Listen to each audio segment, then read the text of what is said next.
ఏమంటివి? మానవ జాతి నీచమా? ఎంత మాట, ఎంత మాట! భైతరుల వరకు వెంటాడి వేధించి ముసుగులు పెట్టి నీ ధర్మసూత్రులను మంట కలిపి తన పతి ప్రాణం దక్కించుకున్నానా అరిమణి సావిత్రి జాతి.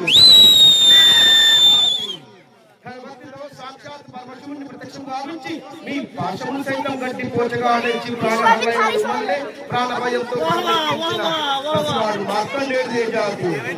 మానవ జాతి నీచమన్న మా జాతి మూలమున ఏనాడో అప్రతిష్టములు కట్టుకున్న మీరు నేడు జాతి జాతి అని హేళన చేయుడయా? ఎంత వివేకం, ఎంత జ్ఞానం, ఎంత కుసంస్కారం! నేటి నుంచి దేవుడు అదుగుడు నరుడు అదముడు లభించే భావాన్ని కూగలతో సహా బెదిరించి వేసేదా?